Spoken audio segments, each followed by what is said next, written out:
Hi aspirants, I am Ritesh Shukla here with another video about tools and excavation methods, a chapter on anthropology. In this chapter we will know about how to find evidences of past, what are artifacts, what are fossils, what are ecofacts, what are features, what taphonomy is, what are the relative dating methods to excavate and know about the excavations or about fossils. If you want, you can like and subscribe my page on YouTube, which is Congenial. Also visit my website, which is by the same name, congenial.co.in. Let's proceed with this chapter and know what all tools are necessary for excavations. Now, first of all, we must understand how to discover evidences. In order to know about our past, different methods are adopted like excavation, field survey, lab experimentation, data analytics, result orientation. In excavation, a lot of anthropologists and paleoanthropologists visit a site, and depending on the field survey and the data which they get through field survey, excavation is done. And on that necessary data which they get from excavation, lab experimentation is done so that all those information could be named and cleared to what they really mean. Data analytics is also done after that, and finally the result is kept for the international recognition. So all these methods are used for excavation so that internationally it could be recognized throughout. Excavation and field surveys are done on the outside, whereas other methods in lab. Excavation and field surveys both are completely different ways, because in field surveys a lot of people are involved, communications are involved, local information is involved, whereas excavation is part of daily life of anthropologists and paleoanthropologists. So it is a technical work, whereas field surveys could be done even by assistant of paleoanthropologists. Excavation means digging up of places where possible chances of evidences is to be found. There could be evidence regarding fossils, regarding features, artifacts and ecofacts, and excavations are main source of information. Field surveys are done by gathering information from people to people contact, as I said earlier, through communication at local level. All information and evidences which are found are kept to be experimented so that resultant data could be analyzed. The data which one gets through field surveys are put into excavation, and the data which one gets from excavation are put into result orientation. Now, when the excavations are done, what are the evidences which one gets through, or what are the tools which one gets through? The first one is artifacts. Artifacts are the evidences which are discovered through tools used at sites. Artifacts are things which were modified by past humans. Artifacts can be any tool which was used by early humans and could be in any form, maybe a stone tool or iron tool or wood tool. If that tool is preserved somehow by weathering or by any act of nature, that particular tool which has been preserved by nature, that tool when excavated or when found, it is known as artifact. Most common types of artifacts are lithics, ceramics, and they are commonly found artifacts known to world.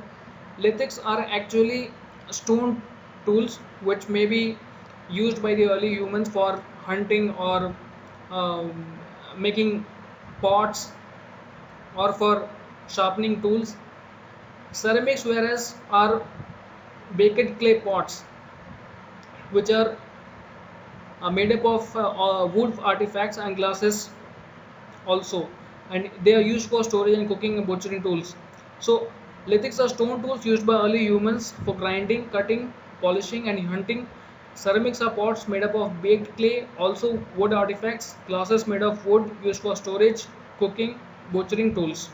So these two are artifacts mainly found throughout.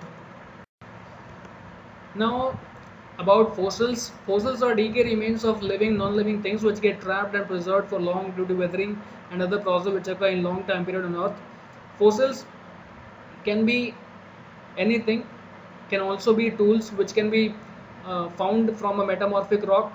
It can also be living things which are preserved for long because of the natural calamity.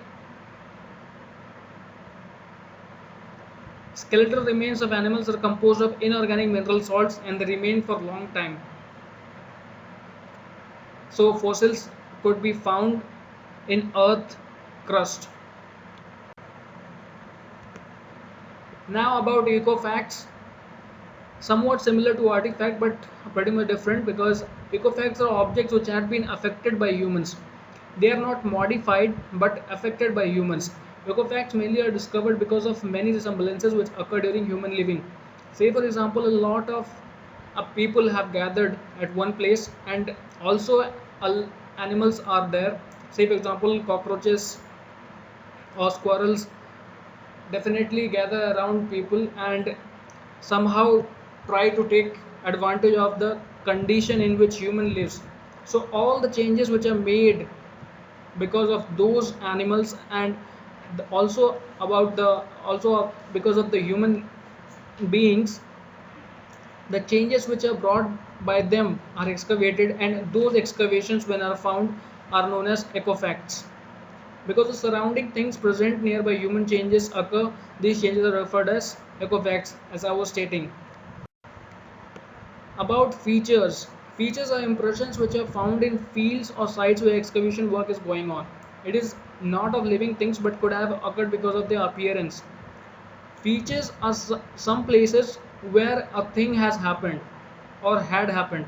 In early times, say for example, if someone was burning a charcoal and because of the excess of heating, if some darkness has been created at that particular place, and because of the perseverance of nature it was never eroded, that particular part if excavated is known as feature.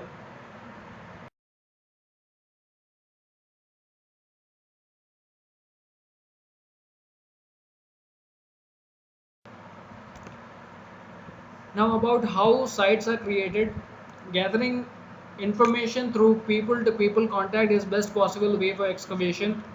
There are a lot of information because of the natives of a particular place, and as far as information, the correct information one gets from local people, native people, sites excavation becomes easier for anthropologists. Maximum possibilities indicate sites excavation. Various technologies are used to determine proper site. So if a proper site is found by correct information, there are different surveys done before that, and if a correct site is found, excavation is started at that particular place. Now about taphonomy. Whenever a site is excavated, some or large part may get destroyed or damaged, and the study which involves site disturbance and destruction learning is taphonomy. There are huge risks when excavations are done. When excavations are done, digging is the most prime work of excavation. So whenever anthropologists dig, they this damage different fossils or maybe a lot of artifacts, ecofact, damage a lot of artifact, ecofact at the initial stage. So all the damage which are done and the destruction which are done because of the anthropologist, when these disturbances and destructions are studied, they are studied under taphonomy. Now about conservation and reconstruction. Reconstruction is actually a process in which broken, damaged or destructed are reorganized through technology and engineered in same lookalike. As I said, at the initial stage, a lot of artifacts and ecofacts are damaged or destructed. So those artifact ecofact are reconstructed in lab through technology and re-engineered as they looked like earlier. Now about conservation. Conservation is about preserving. To preserve the found artifact, ecofact fossil, to stop decay or try to reverse deterioration process. As soon as the ecofact or artifact or fossil is found, different methods are used to stop the decay or to reverse deterioration process. So that process is known as conservation. Now about dating methods. Dating is a mechanism by which evolutionary history could be reconstructed. Dating is the process by which all the fossils are recorded and the timescale is prepared so that evolutionary history could be re-engineered and rethought. Some of the dating methods I have stated below, and these dating methods I will be discussing in the next video. So first dating method is relative dating method, another is radiocarbon dating, another is potassium argon dating, paleomagnetic dating, thermoluminescence dating, electrospin resonance dating, fission track dating, and uranium series dating. All these dating methods are very much important, and I will be discussing these dating methods in the next video. Thank you for watching this.